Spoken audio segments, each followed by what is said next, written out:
Hi guys, welcome back to JS-SEZ. I think this is the first time that I use English to make my videos, and I'm really honored to be able to invite Mr. Rafizi Ramli, one of the founders of Bersama, to join our episodes to talk about the current political landscapes that based on his understanding, and also Ryan. I believe everyone's know him because he is one of the top supporters of Rafizi. Today he also come to meet together with us, and I hope that we have a good night tonight. Yeah. So let Mr. Rafizi Ramli, YB, to talk about a great intro first. Well, I mean it's I've done so many podcasts in the last 1 year, but the last few months was quite enlightening because I get to meet a lot of other podcasters like you guys.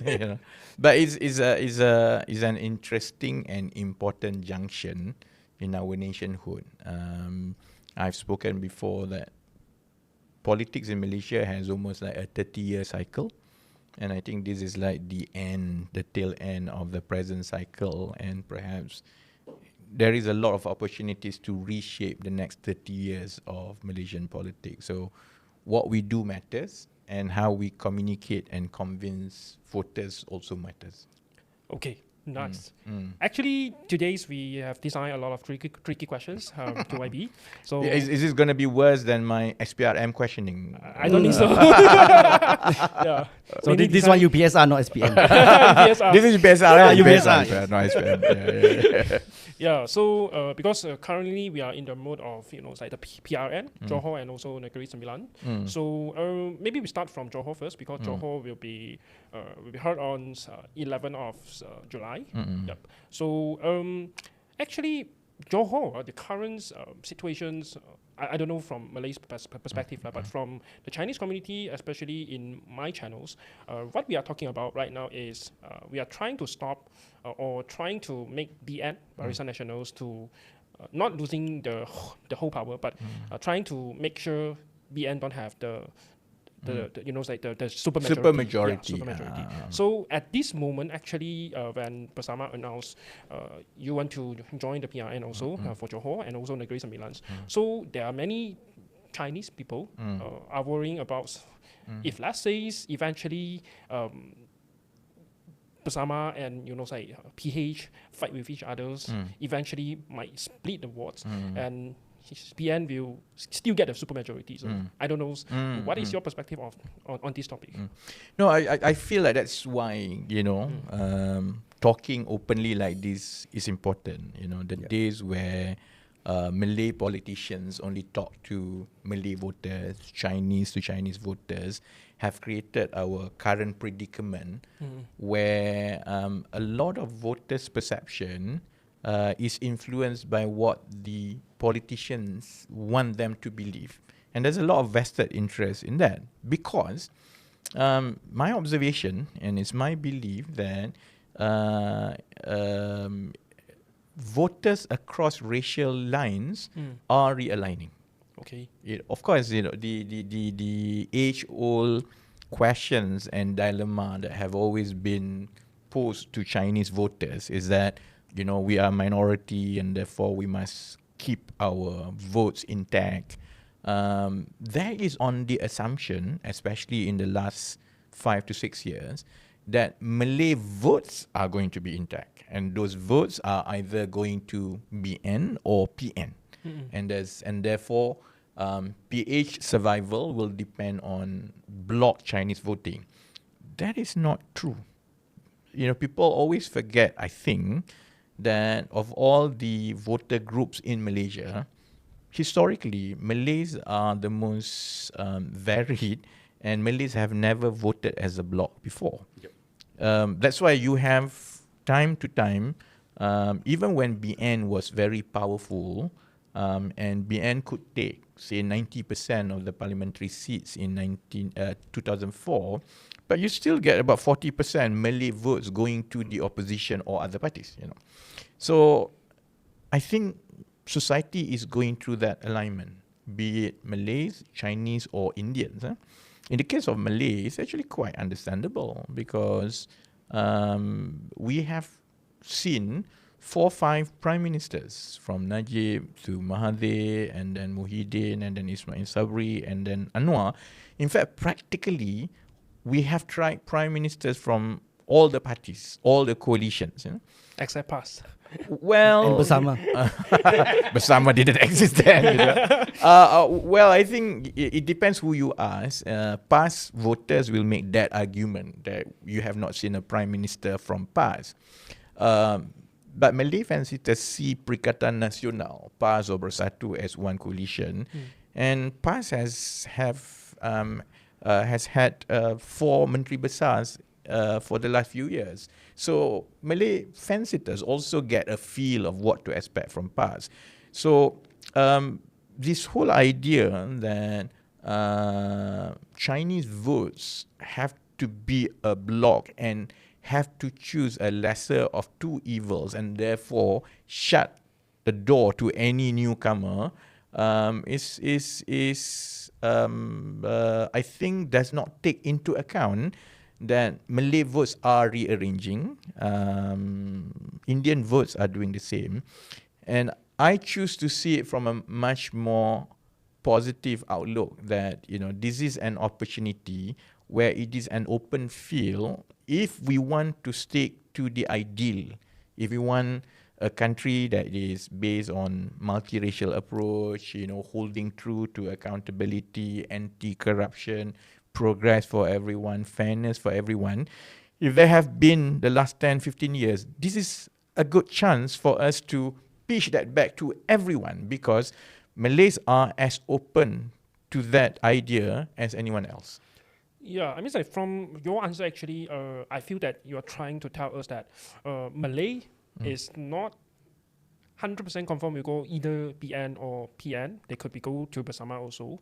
But who are them? Because based on our understandings, like for example, like PAS, their supporters are more, you know, like towards to the Muslim topics, and also the BNs, they are more racial topics. So who are the Malay voters that we're going to support Bersama? I think you need to explain to the non-Malay peoples, because this is the perceptions. Yeah, let me add in. So for the Chinese community, right, the perspective is BN, the UMNO, Ahmad Saleh, right? The Ahmad Saleh, Ahmad Saleh, and then the Hadi Awang is the evils of all. Something like that, okay? So, but in the Jelajah culture, so we don't see much of your attack to this figure and these coalitions. So we wanted to see this more so that we can gain the confidence that Bersama can be replaced this big dinosaur, right? So at least PH is still a multiracial, right? I think there has been a lot of stereotyping over the years. Okay. You see, that's also the legacy of divide and rule politics in Malaysia. It's a legacy of race-based parties. It's a legacy where Chinese-centric parties will try to win Chinese votes. Malay does the same thing with the Malay voters. And then each party represents a community, and then you go and you compromise and sort it out among yourself. Because of that, there's a lot of stereotyping. Malays or Chinese or Indians, for that matter, anywhere around the world, we all conform to a normal bell curve. Okay. So even in Malays, you know, if you were to plot the political leaning across the spectrum, on one end you have the nationalist, which is UMNO. On the other extreme, you have the basically Islamists, which is PAS, you know. But the majority of Malays, the middle ground, are basically economic voters, people who have always considered livelihood, economic progress more than anything else. That's why during the first 40, 50 years of Merdeka, since 1957, right, no matter what PAS does, usually the Malays stick with UMNO. And the reason being was because UMNO was able to offer the kind of progress and livelihood and stability. It was only when UMNO was seen to be corrupted and UMNO was associated with a lot of scandals that the Malay fence-sitters, the middle ground, becomes dispersed, even then there were significant number of Malays who fall into the progressive type. Yep. Otherwise, how do you explain someone like me who was born in a typical working class Malay family in Terengganu to be, a person that I am? To a lot of Chinese voters, I suppose I'm considered to be progressive. I embrace multiracialism and so on. The reason being is because just like I think Chinese or Indian, we all conform to this bell curve. So to your question, after what happened in 2018, the Malay middle ground was disrupted and scattered after two major events. First in 1998. When 1998 happens, Reformasi happens, UMNO has lost the Malay middle ground to PKR. So whatever remains in UMNO, the so-called Malay progressive, Malay reformists, it was very small compared to my generation who all joined PKR. It happened once again in 2018 because of 1MDB, although then a lot of the remnants of so-called Malay anti-corruption that remained in UMNO, some of them went to Bersatu. So the rise of Perikatan Nasional was not necessarily because the strength of PAS. In fact, I've maintained it many times that it was not necessarily the whole strength of PAS, that unfortunately politicians and political analysts keep repeating without necessarily hard proof. Just because PAS won the largest number of seats, it doesn't necessarily mean that people who voted for Perikatan Nasional actually choose political Islam. Yeah, that's right. A lot of them basically was finding a new home because they couldn't accept DAP or Anwar Ibrahim. And also Zahid Hamidi. And Zaid Amidi, correct. And Zaid Amidi, So that's why there was a swing to Perikatan Nasional. Now, with what has happened with Pakatan Harapan and then, the stalled reforms, and then in UMNO, it's still Zaid Hamidi, and a lot of Malay middle ground still feel that UMNO has not changed. And then with what happens in Perikatan Nasional with PAS and Bersatu and now Reset and so on, actually the Malay middle ground, that bell curve, is now looking for a new option. Okay. So I heard you say how many percent? 50, almost 50% of them? I think it's slightly lower. I think at any one point. Okay, Malay is a bit more polarized in terms of the bell curve spectrum. I think at any one point, Malay fence-sitters constitute between 30 to 40% each. But numerically, they are huge when it comes to votes. Yeah. Because a 10% Malay swing voters in a constituency of 70% Malay actually is a lot larger than, say, 30% Chinese, So 10% Malay swing voters is actually a huge number politically. Yeah, especially during the corner fight. Yep. Yeah, multi-corner fights, I think the concept is acceptable, sir, but when we're talking about Johor, it's a little bit special because, it's like, although CPN is getting bigger and bigger, but eventually they still have a very big, like the foundation in Johor. So how can you persuade the Malay voters, the PN supporters, to support Bersama instead of BN in this coming PRN Johor? Because I think Perikatan Nationals also quite weak in Johor, except Muhyiddin Yassin's area. But currently, they are fighting with each other and don't know whether they can use the PN's flag to go for the coming PRN or not. So that's why Johor is actually very unique and very important at this stage of our hopefully new political cycle. It's precisely because PAS has never been strong in Johor. PAS core support in Johor among Malays has never exceeded 10%. In the past, it was Muhyiddin Yassin. And now you could see from 2022 general election, even Muhyiddin Yassin's majority was slashed quite a lot, I think it was only down to just about 2,000 votes against an unknown from PKR. That gives a signal of how much Muhyiddin's influence in Johor has waned. Of course, now it's even worse because in the past, in 2022, Malay fence-sitters could look to Perikatan Nasional as an alternative to Zaid Hamidi and BN that they didn't like, or PH that didn't like. So they all coagulate around PN. That's no longer the case.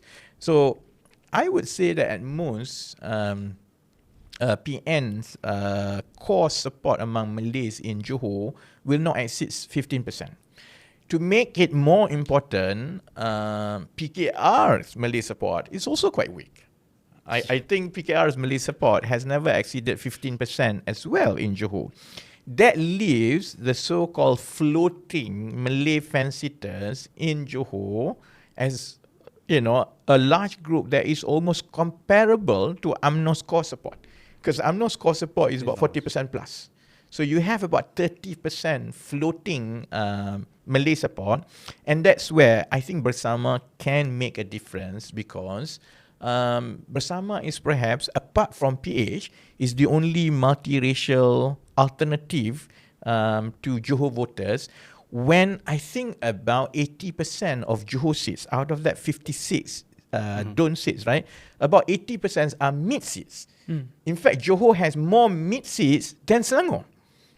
It was arranged in such a way all those years from BN's time that quite a lot of seats has at least 30% non-Malay. So if you look at it, right, if Bersama is able to hit 20% Malay votes and get 40% and above Chinese vote, 40% and above Indian votes, actually it's not far off from what a major coalition, either BN or PH, could achieve. Yeah, but we all know that the On Hafiz is the Menteri Besar, right? And he is the main figure for Johor elections. So, but we don't hear much about your attacking about On Hafiz. And On Hafiz still, saying, RVZ, working with RVZ on the JS-SEZ, something like that. So how do you gain that trust from the Chinese community so that we see you actually trying to replace On Hafiz, right? Then we will have the confidence to give the votes. Right. Well, I suppose when you market a new brand or product, you really need to have very good understanding about product market fit. Attacking On Hafiz will not win anything. We want to win enough Malay votes. And in fact, I think Bersama is perhaps at an even better position than PH in order to win these floating Malay votes because they never wanted to vote PH in the first place, right? So our focus is to win these floating Malay voters while at the same time winning enough non-Malay votes right now. If you attack On Hafiz, these floating Malay voters will not be affected by that because their concern is not really about UMNO or PH. Their concern is for alternative. If attacking On Hafiz would have made a difference to swinging them, right? They would have voted for UMNO in the first place. They won't vote for UMNO anyway because these are basically Malay voters who had abandoned UMNO in 2018, right? Now, if, for example, attacking On Hafiz is a ploy by us to win more Chinese votes, I think we'll fall into the same playbook of Chinese versus UMNO of that. And while it may be it may be the kind of a campaign strategy for DAP, that's okay for DAP because the DAP is only vying for Chinese votes. But we are trying to present a middle ground that is acceptable to everyone. That's why it's not that I don't attack On Hafiz. I think so far, ever since Bersama was launched, we don't really attack anyone. We spend more time, expounding, explaining, what kind of politics we think is more suited for the future, why we need young people, why we need multiracial embrace. So, I could win more votes from Malays, for example, by attacking the AP so hard. Sama salah DAP. I can't play that game either, So, in fact, I think it's quite irresponsible for Bersama if we want to move away from race-based politics, but just for the sake of getting 5 to 10% Chinese votes, and then I go down exactly the same path. And I don't think any Chinese voters can question my position against UMNO. After all, I don't think there has been many Malay voters, Malay politicians in the last 15 years who had put his neck against UMNO all these years. I don't think anyone in PKR or Malay in DAP or Malay in Amanah for that matter, So I don't have to prove that I'm against UMNO. What I think we want to show is that Bersama offers a way out from this spiral of legacy politics, Malay versus Chinese, DAP versus UMNO, and then PKR stuck in between. Amanah, I don't know what they are doing, and Okay, I think we should ask from another angle regarding the Malay votes, which is because just now you got mentioned about previously PKR also quite big in Johor. I mean talking about the Malay votes. So previously you was in PKR also. So why PKR is getting about 15% Malay votes? 50? 15, 15. And I mean, at that time, you was in PKR. Yeah. Now you are in Bersama. So what is the differences between, say, the 2 points? So why Bersama can get more Malay votes in Johor compared to PKR? Even at that time, you were still in PKR. Yeah. Trust deficit. Okay. And I think this is quite known even among PH leaders all these years, you can agree with it. Either you can like it or you can dislike it. But the fact of the matter is, for a large part of Malay voters, not just in Johor, anywhere in the country, there is a trust deficit against Anwar Ibrahim and also DAP. Okay. Yeah. So that's why Anwar no DAP is right. yeah. So that's part of the reason why we discuss about how do we protect and progress multiracial and progressive politics in the future. We have to address the elephant in the room. I see. For too long, I think it has become Malays against Chinese, when basically it's a contest between UMNO PAS versus DAP. And then Malays, just like Chinese, to be frank, a lot of Malay middle ground has to make that lesser of two evils choice. I may not like UMNO, or I may not like PAS or Bersatu, but because my trust deficit against Anwar and DAP is bigger, I swallow it. Actually, the reverse can be said about DAP and Chinese voters as well, So hence the reason why, even though it's a suicidal mission to set up a multiracial party and not in coalition either with PH or BN, I think it's a necessity, because I think we are the only one among progressive parties that want to address the elephant in the room, which is the trust deficit against Anwar and DAP. And the fact that Bersama is not with either BN or PN or DAP and PH or Anwar Ibrahim, that easily has already brought easily 5 to 7% ready Malay voters to us. I see, understand. Regarding the Johor's topics, I think I got last two questions, because we still have more questions. I think we should switch to I mean, like, what is your what is your target in the PIN for Johor? You want to keep the deposit, or you want to win some seats? What are the things that considers there is a milestone that achieve? No, I mean we have been very realistic. Whatever, I don't know what voters think of us, but the reality is this. This is a party of 3 weeks old. By the time we go to ballot box on 11th of July, Bersama is only 7 weeks old.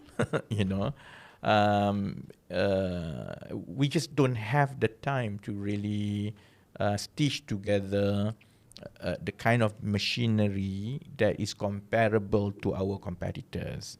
And to make matters worse, we are the only party that goes up against everyone, you know.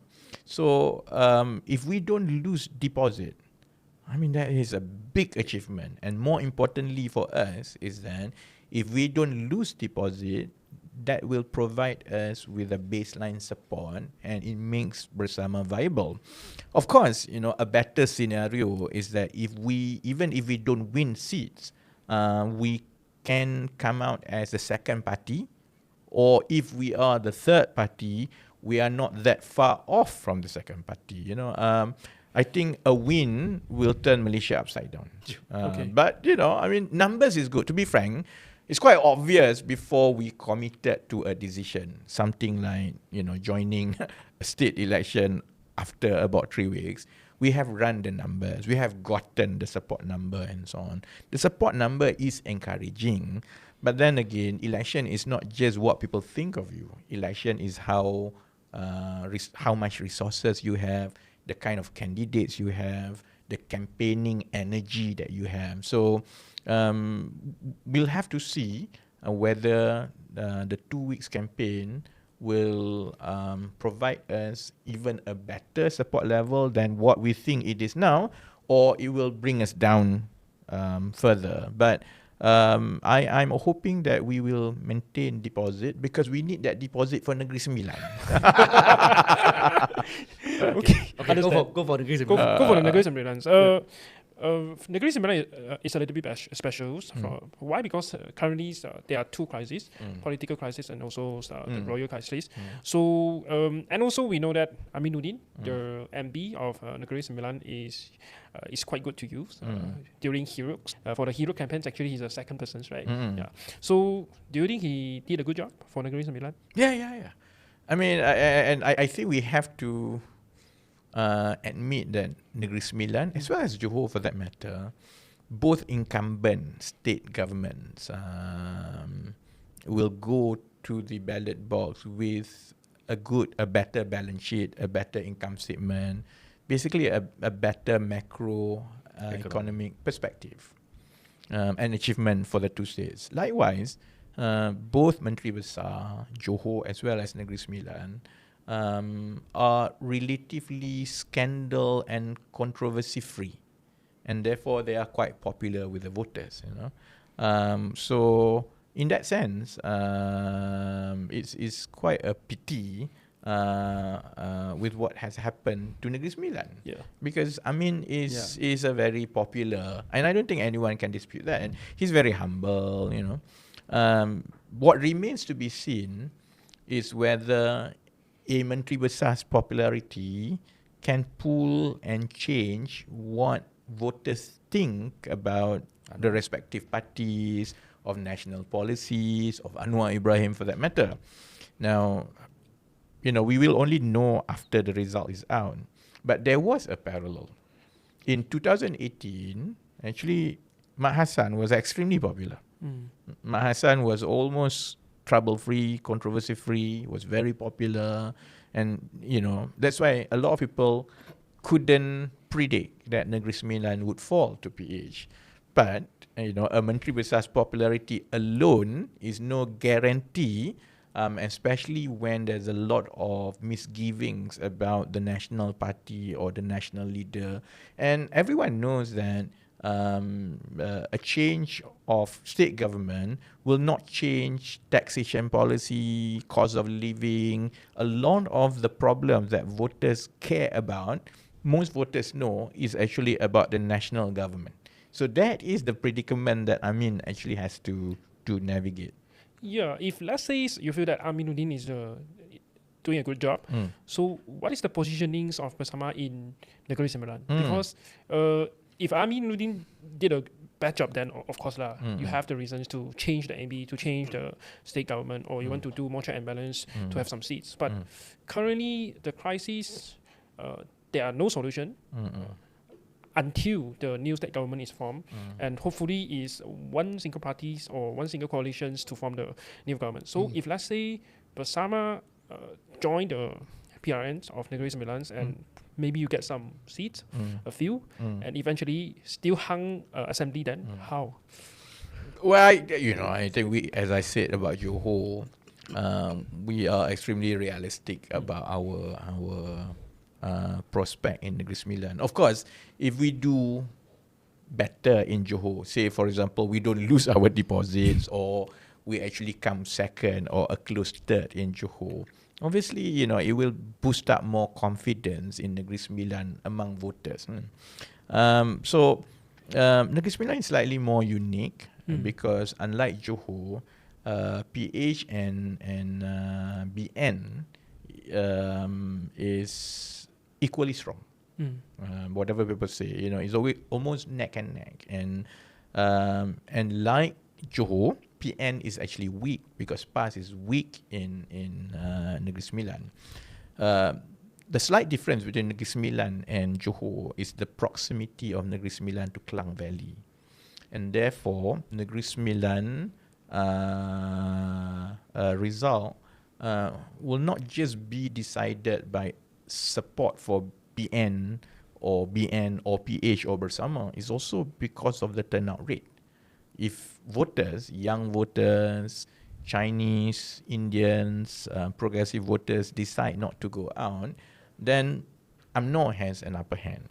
In that sense, I think Bersama's joining the fray at least will inject some excitement that we hope will make it more worthwhile for more voters to come out. That's number one.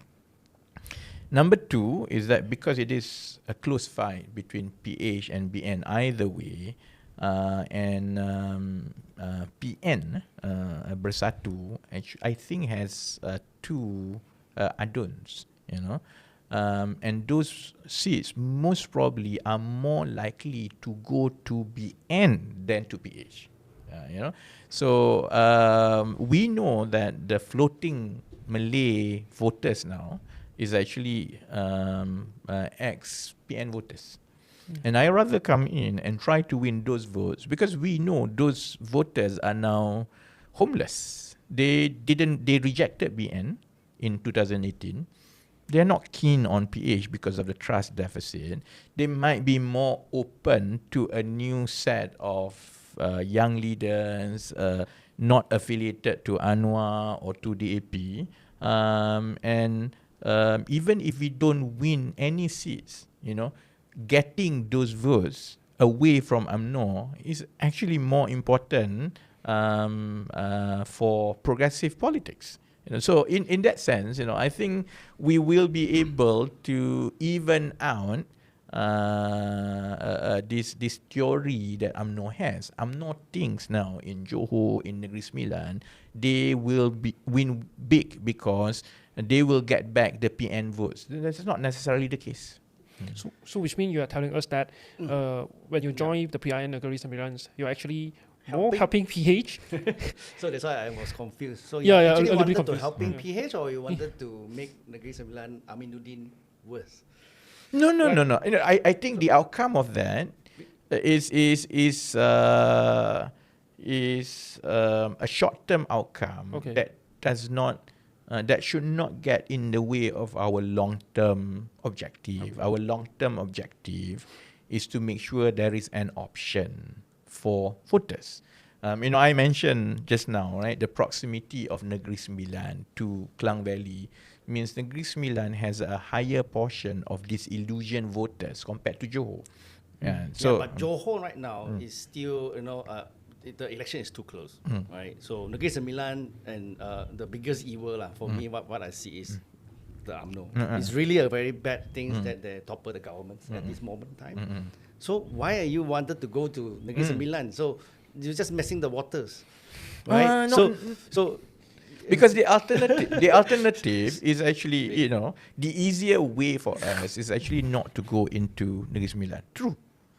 But just like Johor, where there are quite significant ex-PN Malay fan-sitters who are looking for new homes, without Bersama, there is a likelihood that they actually swing to BN. I think this position that Bersama will have to navigate, which is the lesser of two evils between PH and BN, I think that is not in our control. So either way, if PH is returned, most probably we do not have any seats anyway.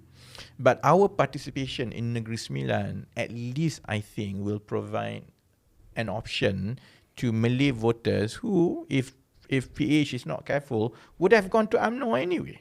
So, see it as you like it. You can say that you are helping PH, you are helping PN, and it's like, I think we chart our own objective. The outcome of that is, if it's PH, then we will hold PH accountable as an opposition party. If it's BN, then we will hold BN accountable. But the alternative, none of it, I think, is advantageous to PH. If Bersama doesn't come in, if PH is unable to excite disenfranchised voters, whether among Malays or Chinese or Indians, it means that most probably BN will win.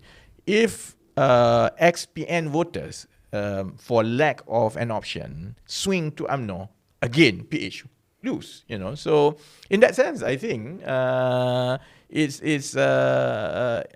think PH should be grateful that we go in. Yeah, but the targeted a little bit of seat, I think that make more sense for now. Yeah. Right? Because Bersama is just a few months born baby. Yeah. Right. So that's why it's also we have to be strategy. Yeah. Obviously we've run the numbers. It's obviously we've run the numbers. So we are aware which seats have more pockets of homeless Malay voters, so we know which swing seats are very critical to Negeri Sembilan, and I think we will decide based on we will decide by balancing all this. But certainly, I don't think Bersama has no intention to go to Negeri Sembilan and contest everything. We will be very strategic in the kind of seats that we will. So you still call Aminuddin? I don't. Because, in fact, you know that I don't talk to anyone. Yeah. Usually people try to talk to me. I don't return calls. I don't have WhatsApp. You also never return. Yeah. Try calling me. I don't think you will get any call back from me. So the last time I have any communication with him must be months and months ago, because, I have made my decision about where I think I can contribute to society through Bersama. I respect his decision. He has a different set of challenges and responsibility. And I don't see this as political games trying to get positions. To me, it is a journey that we have decided to do in Bersama. So trying to talk to him or trying to influence, or even if he tries to influence me, I don't think is constructive. We have decided to take separate paths. He is a really good friend to me, and I don't think that change. It's just that politics is something that we have separate responsibility, and then we should be able to separate between that personal friendship and the path that we choose. Okay. I see, understand. Now I would like to ask some numbers, because our BBK locals also ask you numbers, right? Yeah. But I believe that you can't share the details at this moment. Yeah. We already know that in both Johor and Negeri Sembilan, Bersama won't take more than 15 or 16, more than 15 seats. You won't contest more than 15. But how about how to say, is it rural area or urban areas that you go for more seats to contest? Well, we will look at the voting history of each zone, both in Johor and Negeri Sembilan. Of course, there are conventional considerations. The voter composition by race, by age. In terms of voters voting record before. It's also a question of whether we have the right candidate for that particular seat. So I don't think you can box it in this. I know that there's a lot of attacks saying that Bersama is only targeting non-Malay urban seats. That's not true. In fact, but why you never expose a little bit, so that it's easier for Bersama teams to, publicity, right? Well, just in the same way that we keep everything so quiet until we launch Bersama.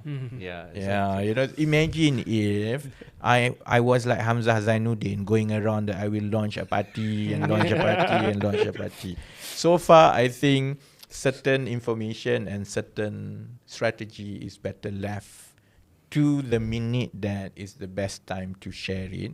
But, a lot of it is practical.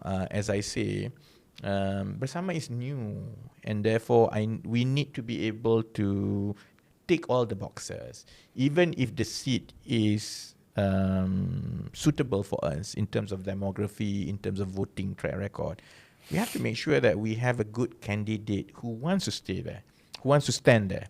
Even if we have good candidates, we have to make sure that he will get at least adequate ground machinery support in that constituency. So we are going through that process. After all, it's only 3 weeks. Yeah. So we are now activating our members. We need to see for each constituency, if we have, say, 200 members in that constituency, it looks suitable for us. We have a candidate there, but we have to assess the readiness and whether our members in that particular constituency will be able to run the campaign for us. So that process is ongoing. Of course, we are focusing on Johor first. And I hope, after Johor's election, our machinery is better trained.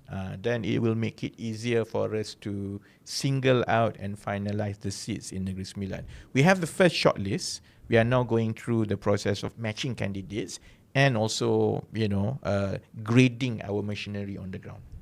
Any secret to share? No. Even if I share a secret with you, it's no longer a secret. Yeah, I mean, I think Negeri Sembilan and Johor topic, I think we covered already. Yeah. So the next one is more about the progressive bill, because currently there are 2 bills, a progressive bill, which is the first one is the AG and the AGPP separations. Second one is the Prime Minister's term limitations for 10 years. So actually we knew that on March, actually you have some different opinions to these 2 bills. Actually just only one bill. AGPP only. AGPP. So you asked the government to do some amendments, and seems like now they have done, and they are going to submit it on, I think, this coming 24th of June in the parliament. So you ask people to change the terms, but you left the party before the bill was passed. So a lot of people actually attacking you about if you are really a progressive fighter, you won't do that. You will do it until the 2 bill was is passed. So any explanation from your side? No, I think it's quite unfair to say that because, if an MP is judged solely whether or not he is in Parliament for a particular bill, disregarding that it is his and his friends' contribution that has led to the revision that strengthened the bill. I think that's really unfair. When the bill was first put for first and second reading in March sitting, if not because the so-called 10 PKR MPs, it would have been bulldozed.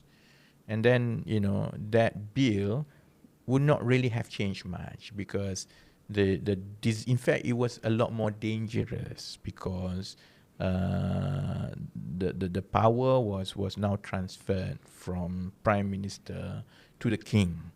I respect the constitutional monarchy system that we have, but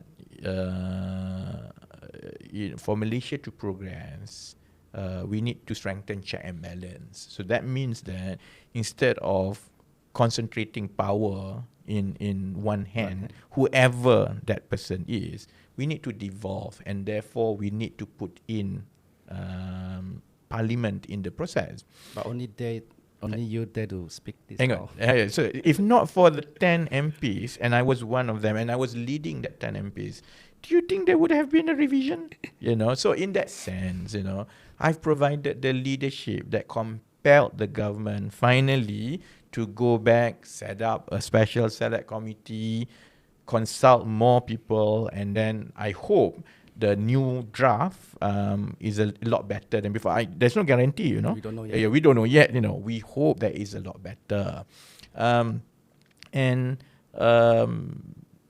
For the full blame to be put on me, I think it's not fair, because things wouldn't have happened this way if Anwar Ibrahim has taken the more gentleman approach and sacked us.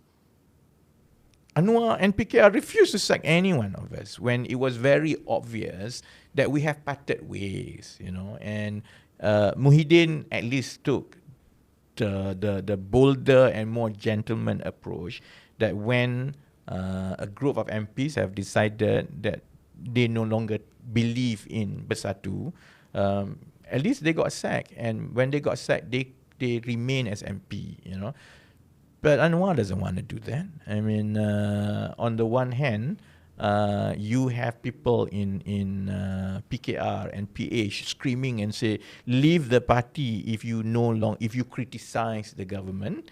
On the one hand, I was bound by the 10 million bond.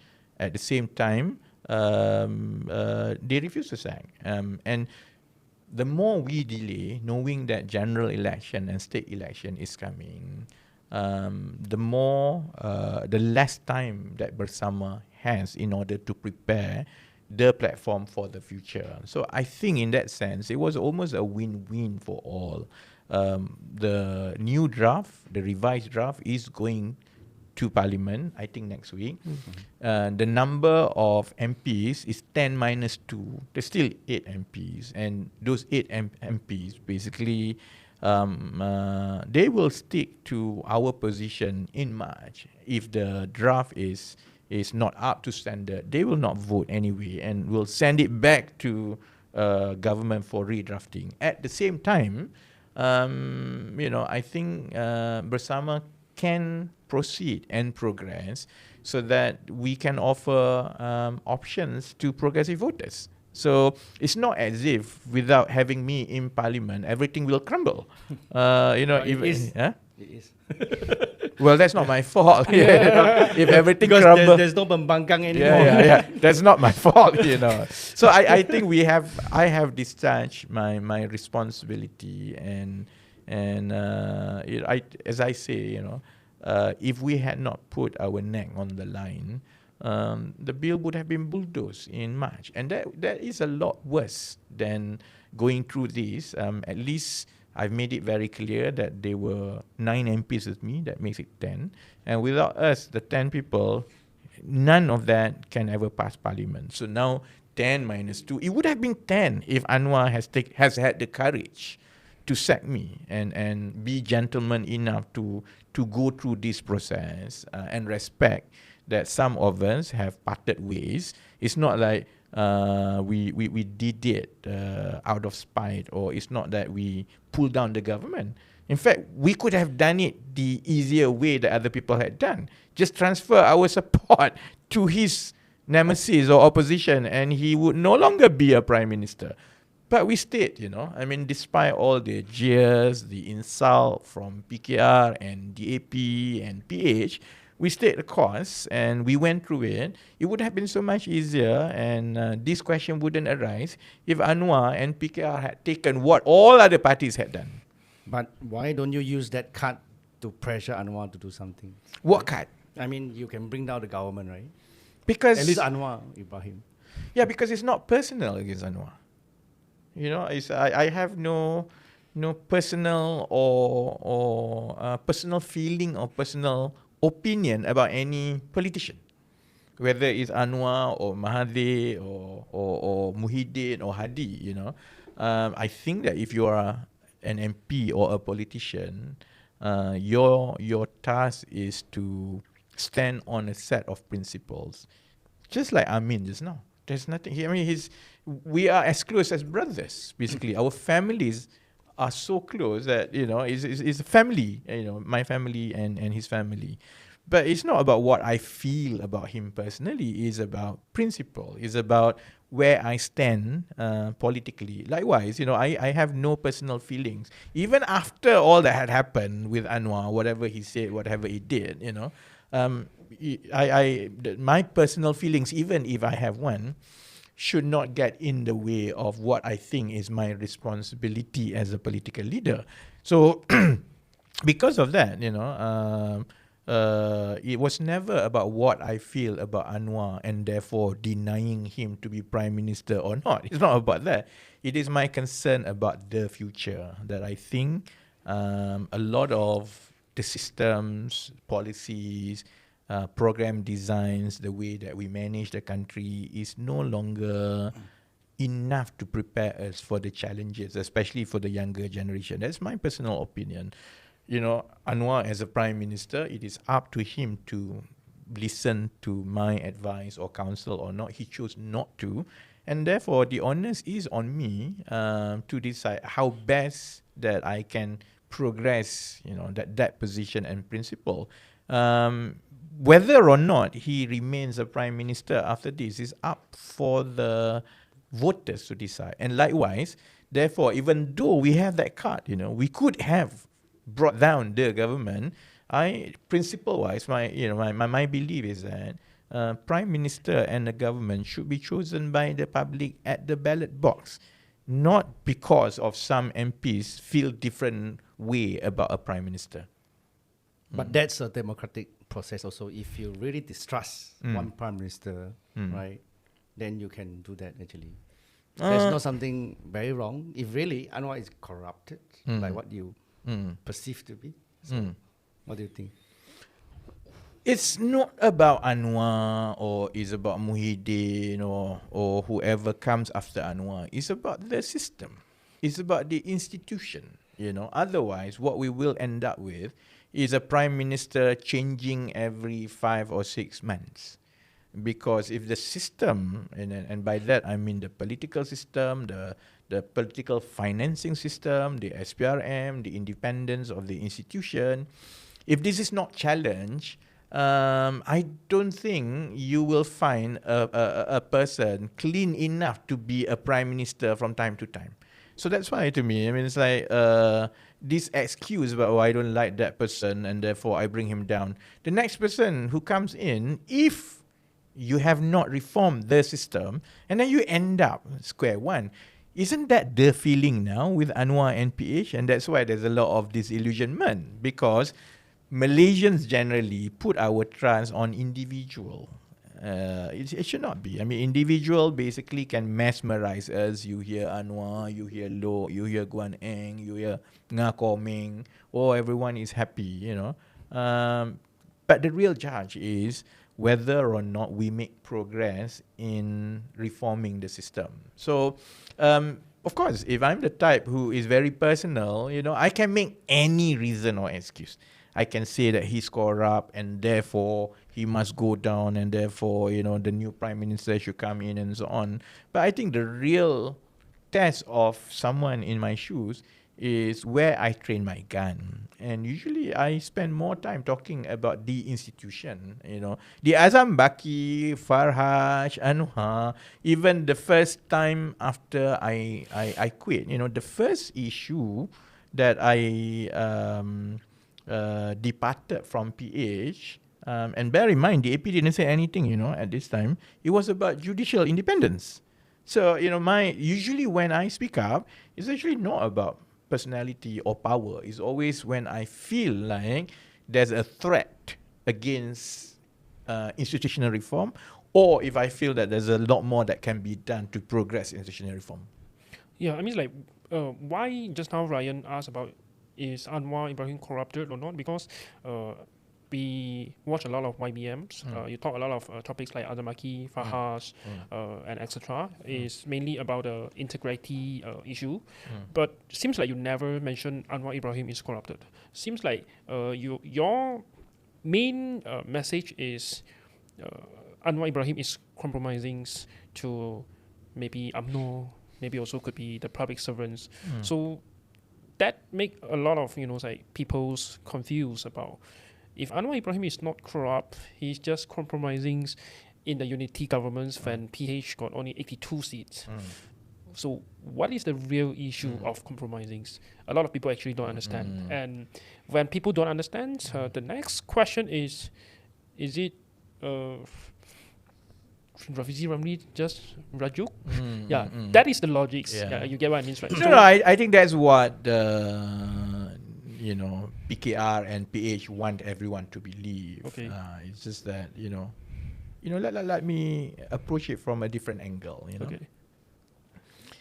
If my criticism about SPRM, about corporate mafia, about judicial independence, about Azam Baki, if my criticism is all about my personal feeling about Anwar Ibrahim, do you think it would have any traction with the public? I don't think anyone will care.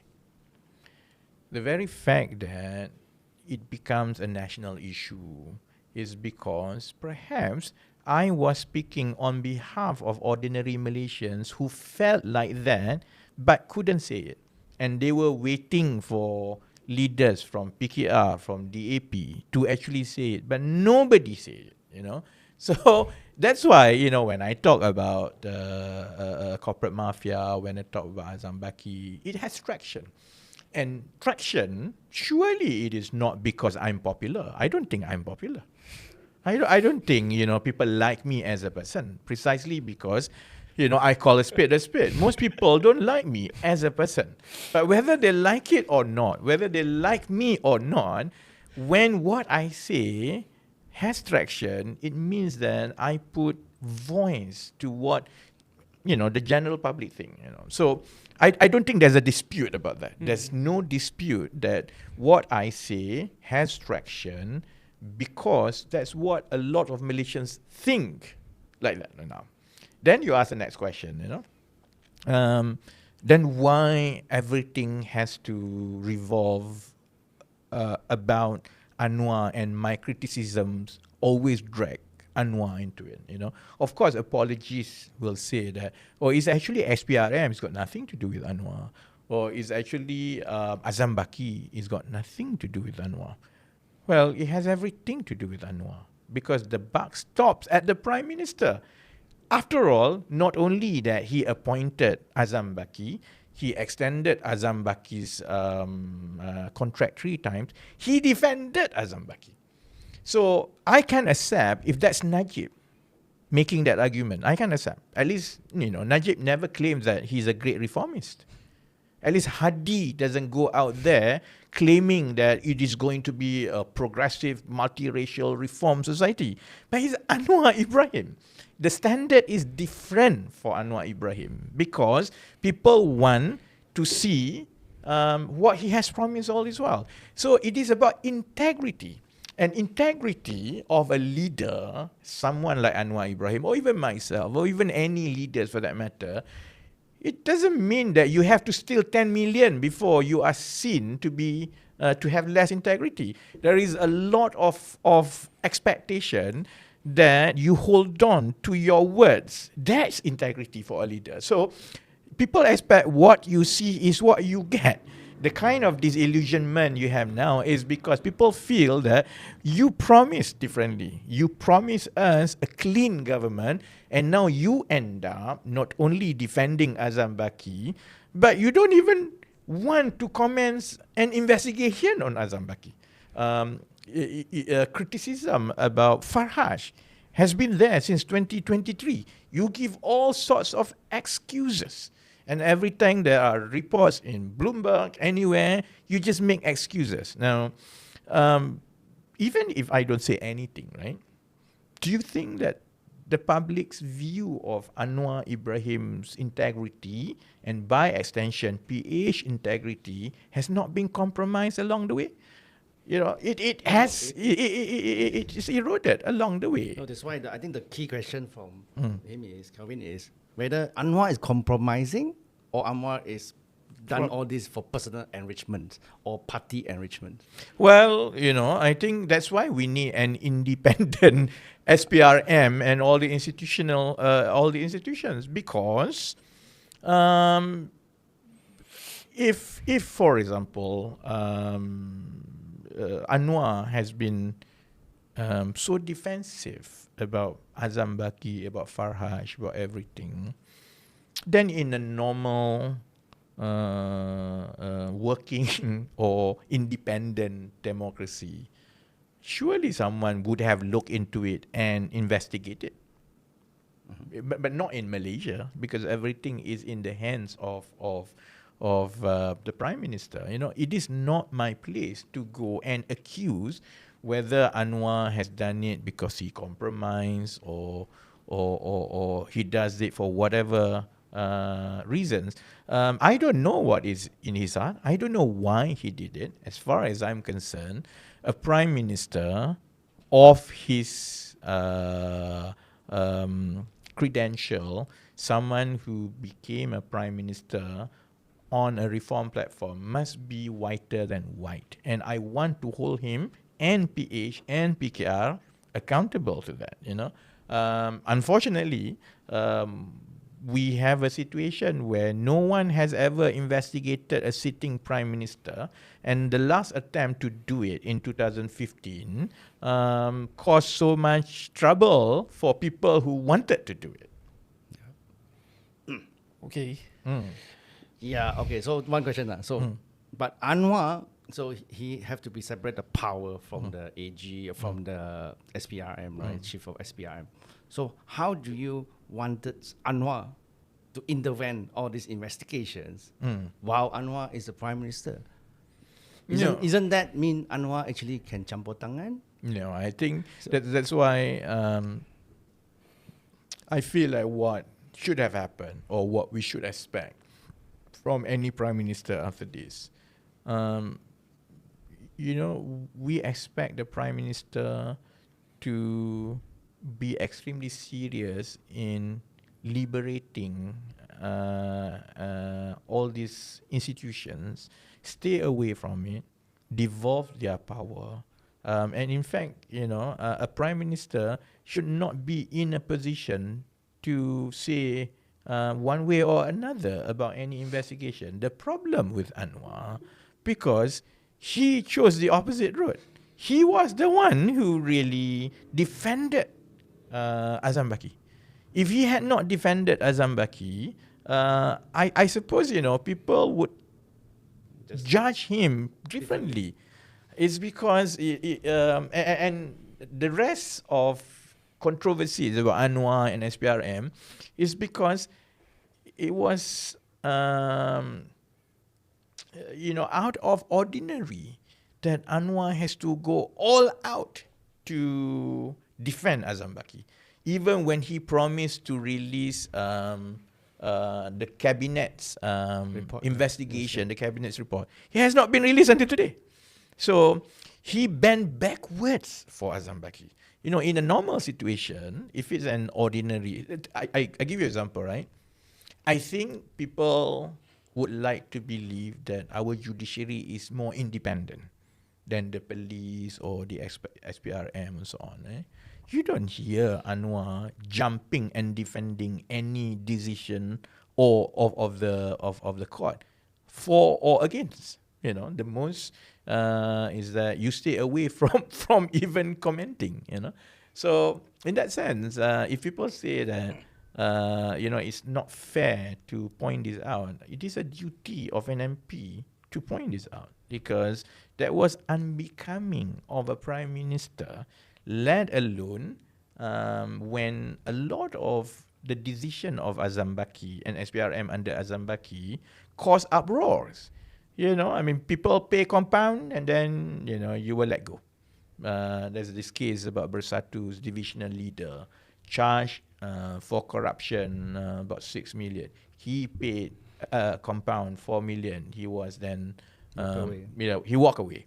And then you have all these issues about the mining scandal in Sabah. Some people were charged, but majority of the other aduns implicated were not charged when there was, quite vivid audio and video evidence. Then you have the case of Ismail Sabri, the former prime minister, 170 million plus confiscated, paraded to the public by Azam Baki, and then he walked away. Nothing happened. So, I would have expected a prime minister of Anwar's caliber when it comes to reform. He would have had a huge problem with all these decisions, and therefore either he changed the SPRM chief, or at least he would have criticized those. Even if he doesn't want to influence, he must have put a government's position that this is unacceptable. That when different standards were applied to different cases. Unfortunately, what you have was the complete opposite. He went all out to defend Azam Baki more than he ever defended any leaders from PKR before.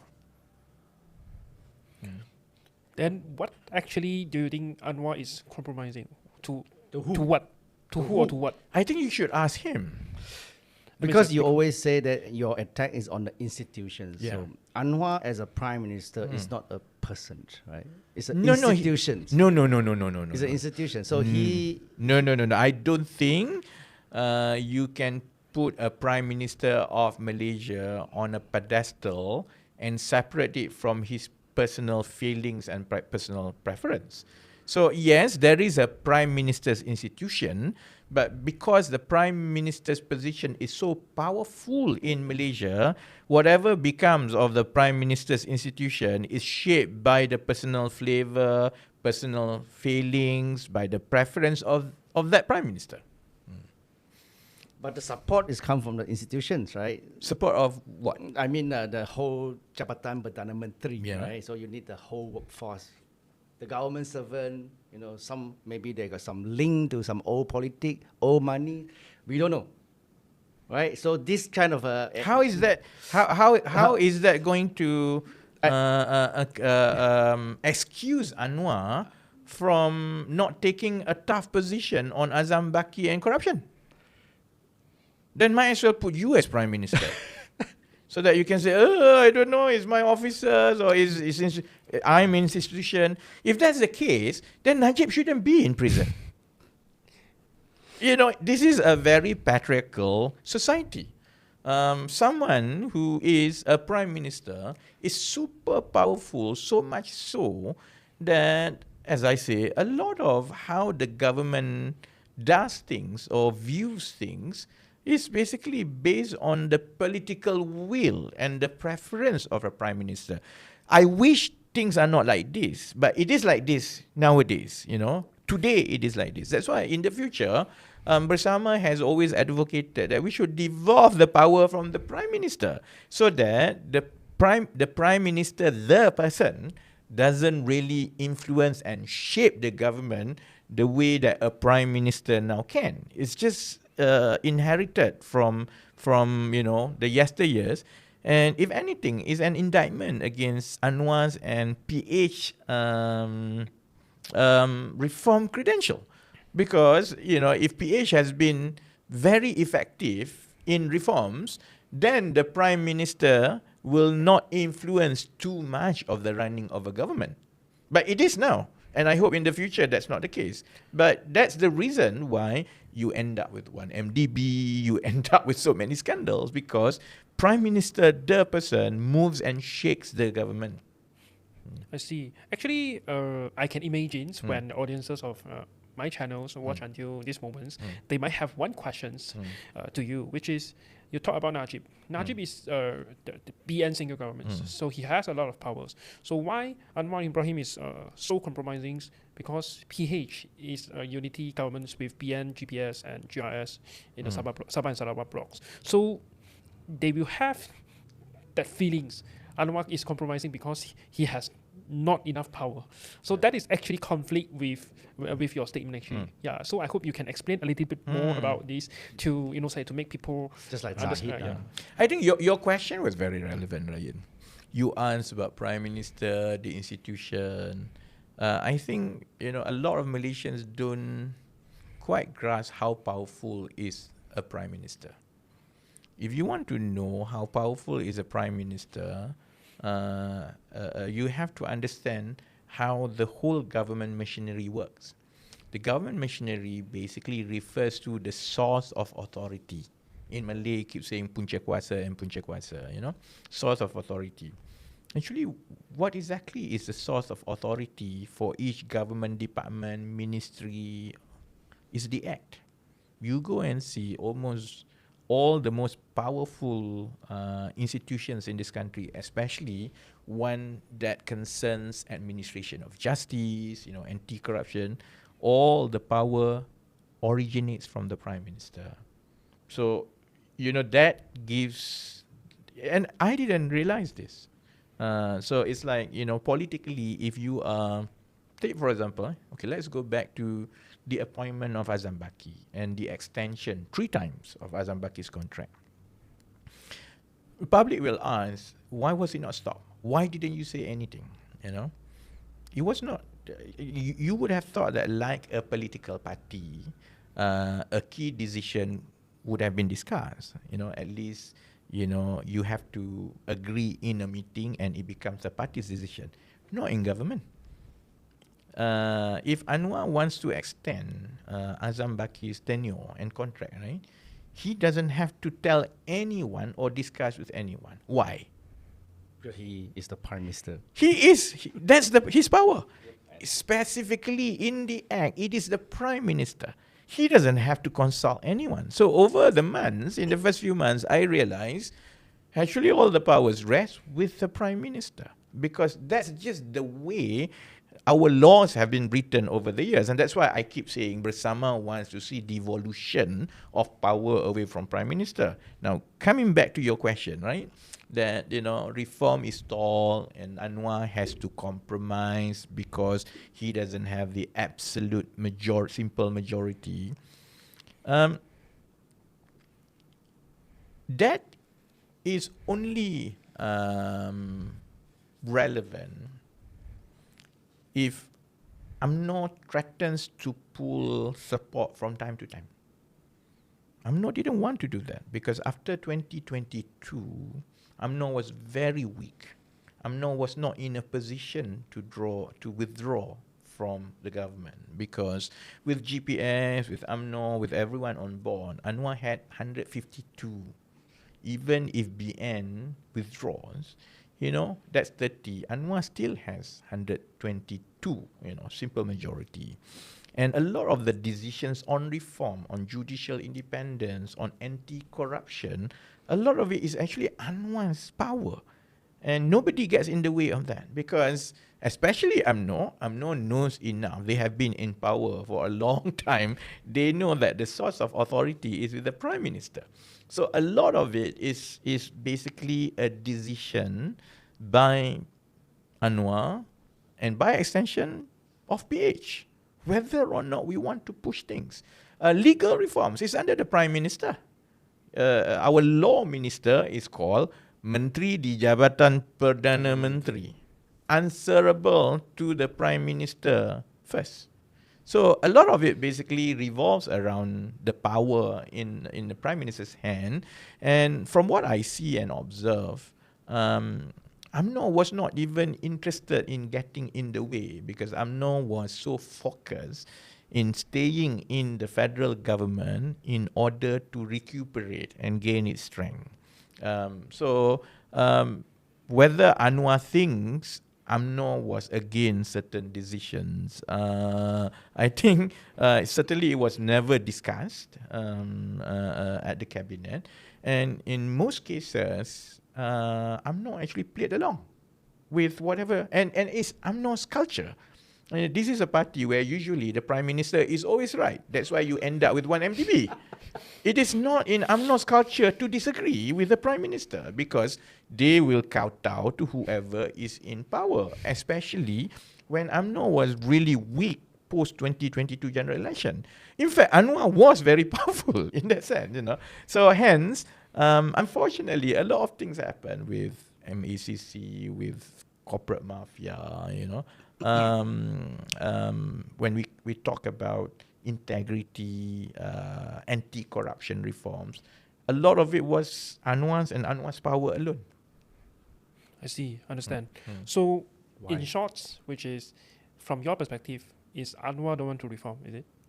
Well, I feel like we have different standards and expectation. Okay. Yeah, so I think Anwar feels like the opportunity to leverage on government's resources and machinery is very important to win his second term. And I think he believes that if he push too much reform, first it will dilute his power, and with a diluted power, it makes it more difficult for him to harness these resources to go into the next term.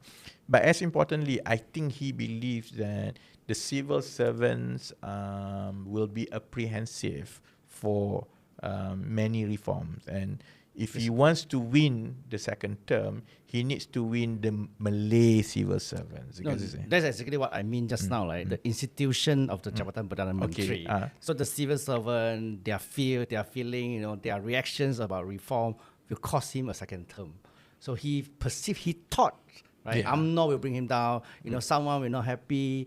So he chose to compromise. That's, for some Chinese community, that's not something very wrong. It's just slower, right? So that's why we have this idealism versus the compromising. I mean, like indirectly, he is asking whether Anwar Ibrahim is forced to be compromised. No, it's like, I go back to, what I said just now in terms of my observation about how powerful a prime minister is. It's institutionalized. The power of prime minister is so institutionalized that he shapes and shakes the government. So if he wants it to go this way, civil servants are trained to follow the government of the day.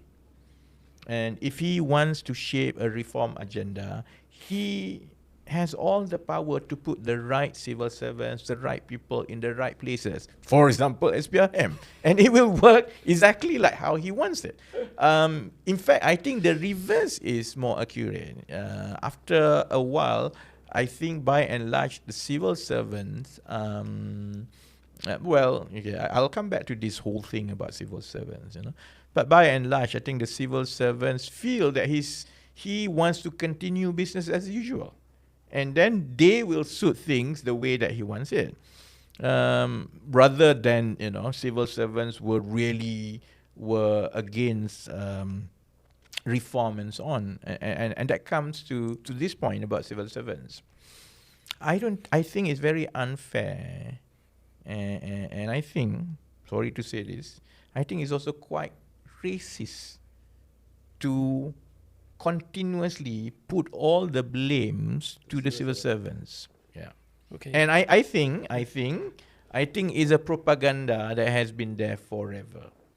So civil servants, there are bad apples among civil servants, true. There are bad apples in any organization. But my 2.5 years experience in the government, right? They are very professional people. If anything, is because our government is designed where the prime minister and the minister will dictate the direction of where the civil servants go. Even then, I think people forget that if our civil servants are anti-reform or they can accept corruption, we wouldn't have been able to change government in 2018. A lot of civil servants put their neck on the line, basically to keep evidence, to preserve evidence, where do you think I get a lot of information? Civil servants. So, this whole justification that, there is a deep state, civil servants, and therefore if Anwar pushes for too much reform, the PH will fall. It's just an excuse. I might have believed it if I had not become a minister. But I think it's also a responsibility from all of us to point that out. I think we have to stop that propaganda because it doesn't help society and it doesn't help the country. It gives excuses to people like Anwar or DAP not to do what they ought to do. No, I didn't mean that. Yeah. Okay, I didn't mean that. So I mean the political secretary around Anwar Ibrahim. So I mean the person that around him just always tell him that, oh, you need the Malay war, you need this civil servant. When you say war. political secretaries, you mean the people like Shamsul Iskandar? I didn't mean No, that. they are not civil servants. They are I mean appointees. the person around him tell him, because we know Anwar when he listen to someone advice, he will always listen to the last person's. Yeah, I say that all the time. Yeah, you say that all the time, right? So that's why. So But the person around him is like that. Yeah, but that's also, I think, where the buck stops at him. Because he appoints all those persons around him. He chose all those persons around him. He likes those persons to tell him what he wants to hear. And that's why I always, criticize this idea, this culture of apple polishing. Somehow, Anwar, let me put this very carefully. It's very important for Anwar to be loved. There's a totally opposite character, for example, compared to me. I don't care if people like me or not. I mean, if I have a job, I have a job, I don't think Singapore will become Singapore if Lee Kuan Yew cares about what people think of him. Unfortunately, or fortunately, for some people, Anwar cares about whether he is loved or not. And because of that, Ryan, the kind of people he puts around himself, he picks those people. It's not as if that he doesn't have a choice in terms of who is around him. All are his appointments. Understood. I think these topics we can end up here. I think going to the next one is I think last one or two it's more on your previous portfolio, which is the Ministry of Economics, because actually we heard that you talk something about your ministry actually is just a planning ministry, which means you are telling people indirectly you got not much power, you can only plan things only, right?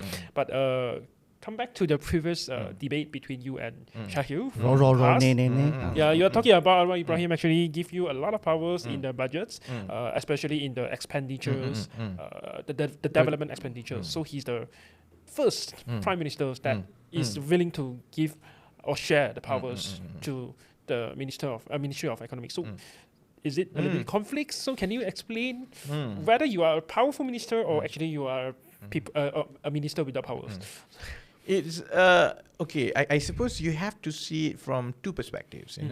The first is the public perspective.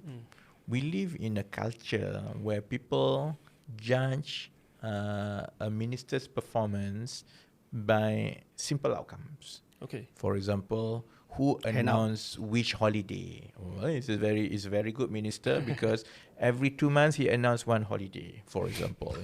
And therefore, hence, it creates this cash is king culture, So, whoever gets to announce how much STR, how a few hundreds ringgit or free money here and there, that's good. Likewise, you have MITI's minister announcing investments here and there, So, from that perspective, Ministry of Economy has no power. Because Ministry of Economy as a planning ministry it will never be seen with an outcome.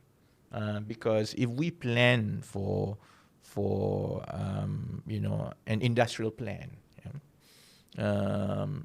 after we've designed everything, then you have another ministry say, thank you very much, we'll take it from here, and then we'll go run and I'll take all the credit.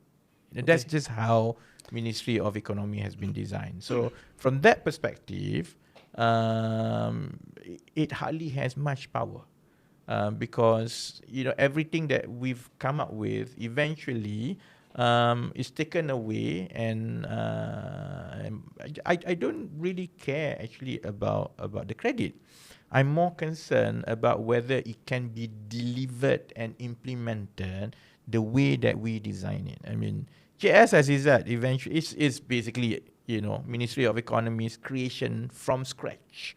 You deliver a lot, right? So Yeah, but by now, it's like go and ask people. People will say, yeah, he's useless minister lah. He didn't do anything. At the same time. But you swallow it. Why? Well, because I think it's public duty. I'm not here to take credits, And okay, this is another bit, I suppose, that which people don't understand. See, Martin Luther King says this. The arc of the the arc of the moral universe is long, but it bends towards justice. So I think people can argue about who does what. Eventually, I think people will go back and understand who does what. So credit is not important to me. I'm more concerned about the delivery of the program. I mean, the perfect example is ARM and semiconductor. We design it from scratch, we work it, and then when it is done, and then someone else comes in and says, okay, I want to do it. I'm okay if you can deliver it, but if you cannot deliver it, then it's a problem. So from that perspective, because Ministry of Economy doesn't have implementation power, because power rests with the Act. If the Act says that anything on industry is under MITI or Ministry of Finance, then you can't say anything, Okay.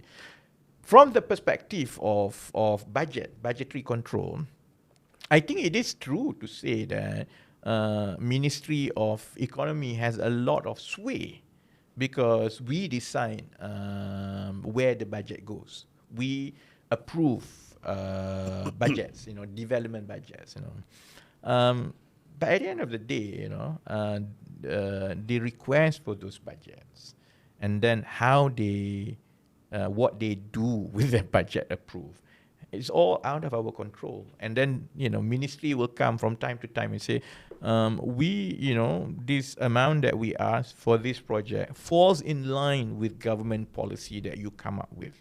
There's a limit to how much you can actually influence how they design things from the budgetary control. I see. Which means you are telling us that you have a huge power to plan, but you don't have the power to execute with this portfolio, is it? Theoretically correct, but that's also, I think, where things got muddied with this Madani government. That's the design of the government. The Central Planning Agency is actually Ministry of Economy. Basically the sole ultimate power to plan for the long term is the Ministry of Economy once the plan is approved by the government, and then respective implementing ministries must translate and implement that policy. Okay, that's the design. That's not really how it operates in Ministry of Economy in the Madani government, because at the end of the day, when the implementing ministry has more clout with the public or with the Prime Minister, anything that is planned by Ministry of Economy will be blocked. In fact, we got JS-SEZ because I'm such a bruiser. I fight for it because MITI disagreed with it, Finance Ministry disagreed with it, so it stalled for a long time. I have to bang table over and over and over to get it done. And another perfect example is PADU. It was agreed by the government and by every ministry that we have to do this for subsidy rationalization. We went ahead, burn our midnight oil and do and implement everything. Quietly, behind our back, Ministry of Finance actually disagree and go and cow team with the Prime Minister, who is also Minister of Finance. So in that sense, even if we get our full leeway as a central planning agency, even then it doesn't guarantee that it will be implemented as agreed, let alone when the government was run in such a way that Anwar allows full-blown opposition to whatever Ministry of Economy wants to do. And his excuse will always be, we got to jaga hati lah, these people and so on, So because of that, eventually, Ministry of Economy's role as central planning agency was diluted along the way. A lot of what I managed to push, I don't think there was anything that was approved firsthand. Everything actually was rejected. Even the National Energy Transition Roadmap, right? It was initially rejected. Yeah. But that's approved in 2023, right? Yeah. That was among, I remember bringing it in May 2023. It was rejected. And then again, and that I think contributes to, my friction with Anwar. Because if I feel that it's a good policy, I will go back and I will bang table. Eventually, he had to relent. And it was rejected, I think, because opposition from Petra lah, I think from a few other ministries lah. There's always opposition. I see. I mean, like the reason why I asked you this to talk about the conflict between two statements that came from you is because I believe you knew that a lot of people actually asking you Formula King, right? Behind the scene, actually, why they ask you Formula King is because when you have the portfolio of the Ministry of Economics, a lot of formulas, but it seems like no results. What people remember is only the vending machine. Yeah. So and also Padu, just as you mentioned. So that's why I hope to understand more about. I mean, like, what is the power of the ministry from your mouth and your explanation? Now, I think that I get the answer already. So, which is, a lot of. But hang on. I think again, I think of course, we have to wait. Hopefully in the future, when the role and the interconnection of government ministries are more understood, and that's why to me it's very important that government has to be transparent, because I think it's political, a cheap political attacks for people to say I can only remember him for vending machine or Padu and so on. I think that is expected. It's just that logic will tell you how does it work that on the one hand you have a government, a prime minister and this government going around telling everyone that the economy has improved, at least from macro perspective. Ringgit has improved, and yet at the same time say that I have a useless former minister of economy, because the economy cannot improve macroeconomically if we have bad long-term and mid-term plans. And that long-term policies, everything is designed by Minister of Economy. It just so happens that, our political culture is as such that ministers and politicians try to hog the limelight and beat their chest and say, I do this and I do that, And in that sense, I think the base of everything that Malaysia achieved so far in the last 2.5 years, a lot of it comes from policy signalling, and that policy signalling, actually a lot of it comes from Ministry of Economy. So it is quite, I think it's not worth the effort and time to go and try to explain all this, because I think the public will need some time to understand and absorb. After all, it's not like everyone understands how government works anyway. But over time as well, I think people will be able to tell the difference and tell the impact. I mean, I mentioned about JS-SEZ.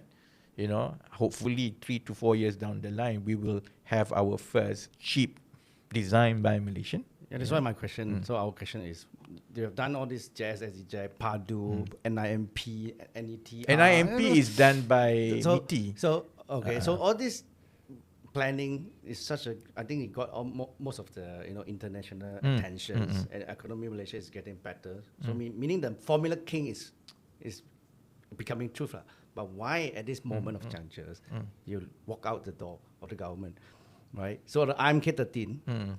Yeah. So IM13 also passed the bill, right? So it's 95% of your bill is still also followed by Anwar Ibrahim. So if for the greater good of the nations, why don't you stay and swallow and do for the nations, right? I suppose, okay, let me answer it like this. I suppose that question can be asked as well to KJ or any UMNO ministers during Najib's time, but in the negative connotation. Imagine if people have asked Johari Ghani or KJ and so on. It's like, why didn't you leave the government when you know all the 1MDB was happening and so on? They will give you that reasoning. Oh, because it's for greater good that I stay, because Malaysia is doing well and so on. I can tolerate any difference of opinion. I cannot tolerate when it comes to question of integrity. That's it. Full stop. You know. I think by the time I decided to retire, to withdraw from government, right, it's quite obvious that a lot of what was coming as mafia corporate was corporate mafia was already known. The issue of Azam Baki was already known. What had happened in PKR internal elections basically exposed, you know, the lack of integrity in PKR. So I can't accept anything. That's why, you know, a lot of what we wanted to do, NETR, JS-SEZ, a lot of these policies, they were thrown the first time around, every time we went to the government. But I persevered. I stayed on course. Even though other people took it away and took the credit and so on, I didn't waver. But when it comes to the question of integrity, you know, the moment you start drawing this line that, you know, is for greater good, then Jolo is for greater good. Because if 1MDB was given another 5 years, maybe it would have been successful. You know, so there are things where, to me, there should be clarity, clear line. And of all the things, it's about integrity. Understand. I think left one more last question actually from the audiences, because, you know, like our channels is mainly Chinese, 99%. So they are actually have a lot of concerns of Chinese issue. For example, like the religions building and also the pig farm. So in your opinions, why the situation will go until this stage, and what are the things that actually can be done in order to which one? Selangor. You mean the issue in Selangor? The pig farm. Yeah, Pig farm. I think the pig farm and all the issues in Selangor, if anything, I think is a symptom of a breakdown of relationship or the lack of leadership of the Menteri Besar. The pig farm issue arise now. Okay. You know, it had been there for a while. You know. And I think I don't know the details, and frankly speaking, and I don't want to jump the gun and speculate why and what. But for a Menteri Besar of a multiracial state like Selangor, let alone when the Menteri Besar comes from PH and PKR, and in the Exco you have about 3 Exco or 4 Exco from DAP. That means that it would have been incumbent on the Menteri Besar and the state government to manage the issue with all the stakeholders, including the Sultan. Okay. Yeah. So it's like the fact that it has come to this point, you know, you can argue and speculate why and the root causes. We don't anyway, unless you go and ask them personally. We are not a party to that. But as a member of public, actually the expectation is for such issues to have been managed and so that it doesn't come to this point. Okay, understand. Actually, I would like to ask, do you know why Chinese people will ask you these questions regarding the pig farm, regarding the religion buildings, and etc., or the Chinese topic, for example, like UEC, and some of them even ask Teo Beng Hock topics. Do you know why they ask you this? I don't know. I got asked so many different questions. So you know, different people, Chinese, Malay, Indians, actually ask a lot of questions. Actually, from my point of view, their main questions to Dab Bersama is, previously when you are in PKR, actually your main focus actually is not too much on the Chinese population's issue. So they are asking, why they want to vote for you if you are actually not putting that much efforts or concerns like DAPs on the Chinese population issue. Yeah, you need to give them a reasons, a strong reason. Well, you know, I think it's because I suppose we play different roles in society and in politics, right? And then voters, and not just Chinese, also Malay voters, Indian voters.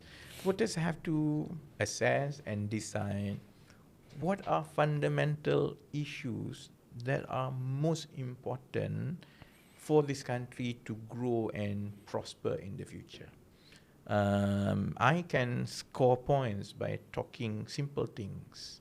I can choose to talk about basically race-based issues, whether to win Malay or whether to win Chinese or whether to win Indian support, you know. But to me, the core issues of any country is governance.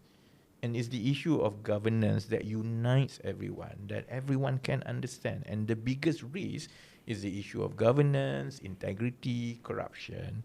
And whoever who talks about issue of governance also carries the biggest risk compared to all other politicians. So if, you know, I hope more and more Malaysian voters, and not just Chinese, you know, because if I go to Malay voters, they will ask the same thing. Why is it that you don't talk about, why is it that you don't go around condemning temples? Why is it that, you know, when you ask for the guidelines for house of worship in Selangor to be revised, why don't you fight for us? I go to Indians, I have different kinds of same. If I do that, you know, I will win votes here and there.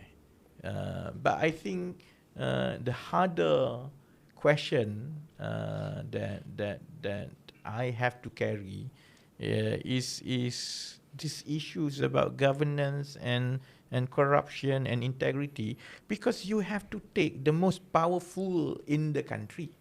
And we have seen in the last 10, 15 years, the biggest threat to this country is usually the issue of governance, especially when politicians will then divide and rule, so that, you know, Malay and Chinese and Indians point fingers at each other and look away from issue of governance. So it's not like I'm not apologetic about what I stand. But I think that is the function and the role that I serve society. And by the mere fact that I'm still here, you know, after all these years, I feel that the majority of Malaysians, regardless of race, understand enough that we really need to focus on issue of governance. And I mean, if there are other MPs who can do this job better than me, by all means. But then again, even I mentioned ever since I withdrew from cabinet, right? In many of the governance issues in the last 1 year, I mean, at the end of the day, it just comes back to some of us. You know, judicial independence, it was us. SPRM, corporate mafia, it was us. Constitutional amendments, it was us. I wish there are other people who can do this and who are willing to take this risk, so that I don't have to deal with 20, 30 lawsuits every time. Unfortunately, I don't think other people wants to put their neck. And I hope I'm not faulted for that. Yeah, but you also can voice out in your current standpoint, right? Mm-hmm. So that it's not jump into racial, but it's still something can be explained to the public. Which I have. In fact, I think of late I'm the only politician apart from Lee Chin Chong, PGMP, who spoke up about Selangor's house of worship guidelines and rules. This same question is not asked to the AP. I mean, if I'm blamed for not speaking for Chinese enough, then I don't know what you want to describe the AP. So in the case of Temple, I made it very clear, at the risk of inviting criticism from Malay voters. I made it very clear. that, we have to go through the process. Whichever temples that have been there historically, before the land codes was in place, before certain land rules were put in place over the years, then the government has to rectify and give title. Whichever temples beyond a certain date that was clearly built without permission and approval, then likewise the community has to accept that, it should not be there and it should be applied to all. I may be the only Malay politicians who have said it. Most probably is because I don't say in Tamil or Mandarin. Maybe you can learn. Maybe you can learn some Mandarin. I thought you want to learn. I'm learning Mandarin, but don't you think that, I'm okay if such a standard is put on me, that I must be able to speak Mandarin, I must be able to comment about everything, I must take all the hits. But don't you think that I hope if there is the kind of standard being expected of me, the same standard is also expected of DAP, PAS, Anwar, Ibrahim, PSM, Muda, and so on. Yeah, but now with the AI world, I think you can translate. I do. I read. Not the subtitle only. Yeah. You can AI dubbing the I did once for Tamil. It sounds so bad. I think now it's getting better. So I did once. There is basically AI agent where you can say they will sample your voice and then you can speak in English and then they will then come up with a Mandarin basically audio. First, it sounds so bad. Secondly, I got cursed by some Chinese. Which is, don't use AI lah. If you want to talk Mandarin lah. If you don't know talk Mandarin, don't use AI. So I stopped using it.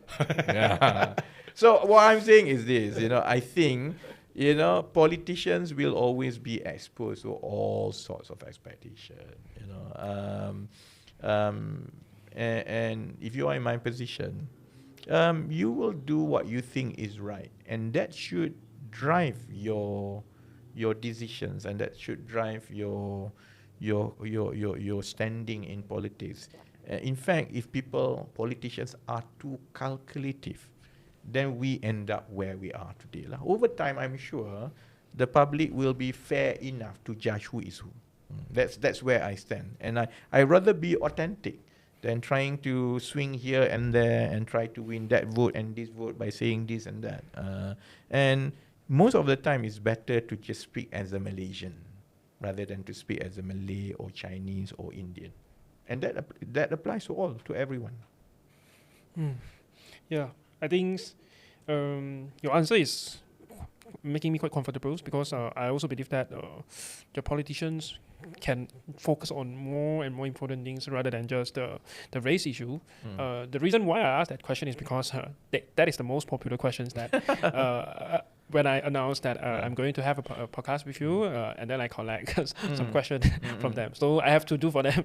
Yeah. So I think that's all for all the questions that we have. How long has it been? 1.5 maybe.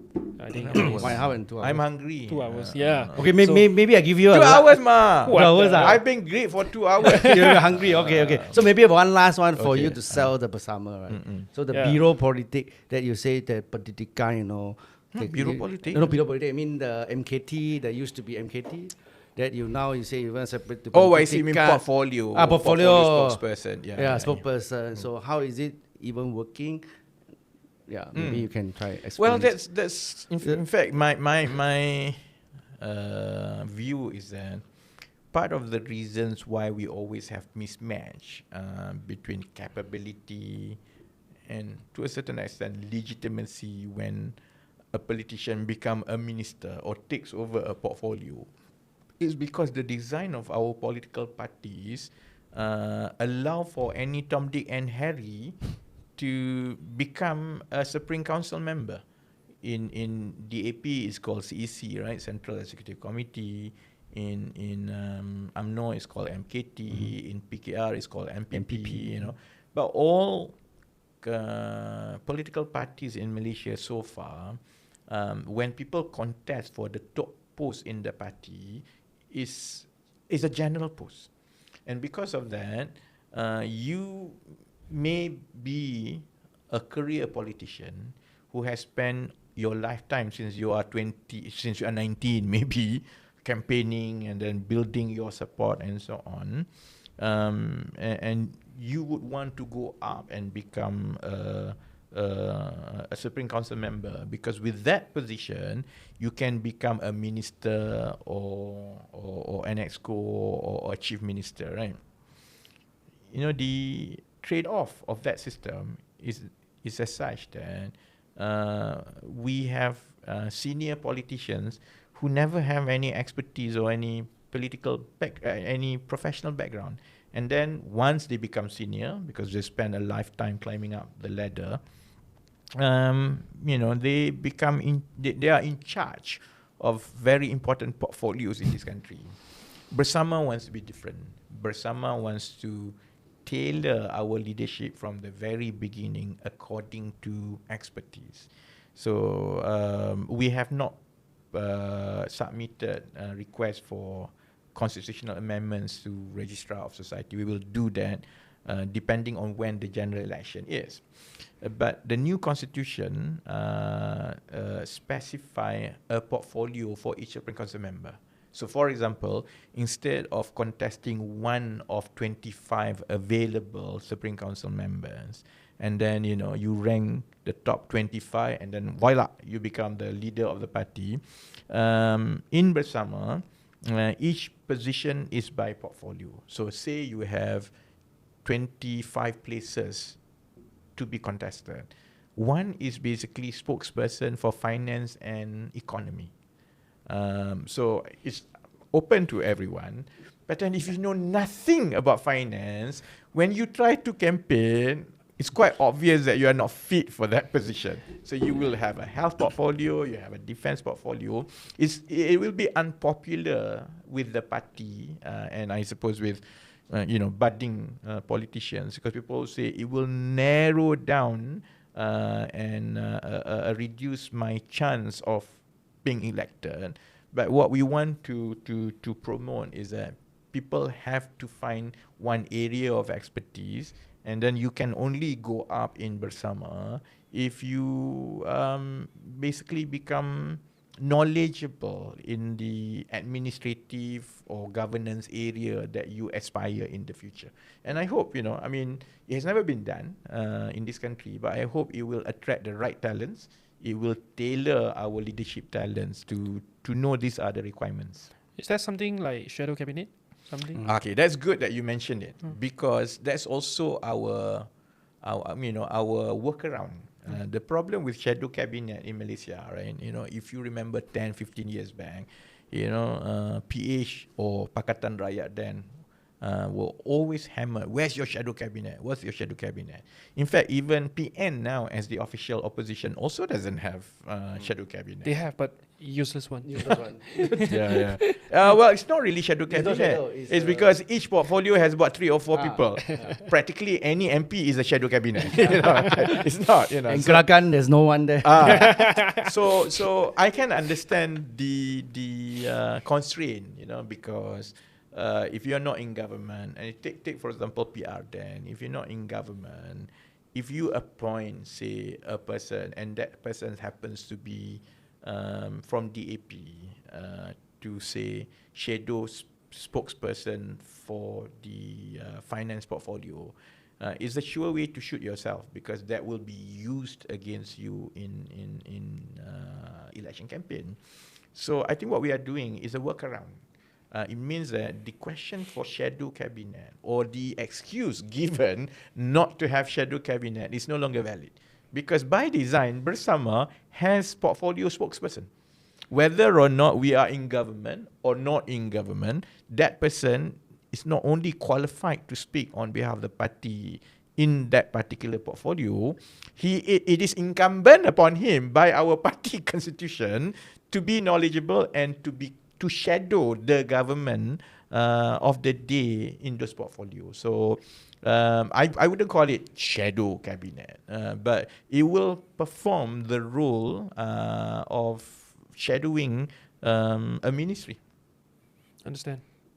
Yeah, actually, just now, I was trying to, to call off your whole videos, but you suddenly ask another question. So the current problem is, how should I stop the video? So wait, just now we are trying to give a chance or a platforms for refugees to end up everything and to sell Basamas, right? So I think we start from here and then we stop the video.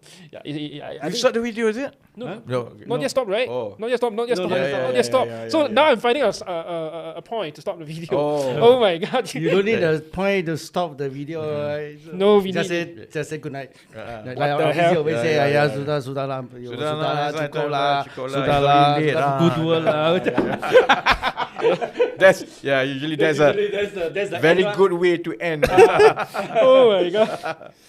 Yeah. So you don't want to have a 1 minute, say it's call to okay. action? No, I think I've always trusted public's wisdom. Okay. Yes, and this is not the first time that I committed a kamikaze. Political kamikaze. I've done so many political kamikaze before. I've taken risks politically, and I trust public's wisdom. I trust Malaysians' wisdom. It's understandable that people have a lot of questions. There will be a lot of criticisms, but eventually, I think enough Malaysians will see why we exist, and I hope we will be able to fulfill our role that contributes to Malaysia's progress. And it's not something that I can summarize in 1 minute. It is a work in progress, and to me, it's quite simple. I want to end it like this. Have an open mind. People will say everything and many things. I think be inquisitive. If you go and find out about us, but most importantly, judge us by our actions. It's not what you think, it's not what you hear. Judge us by our actions over time. And if we are able to keep up with public expectation, then I think we already fulfill the reason why we should exist.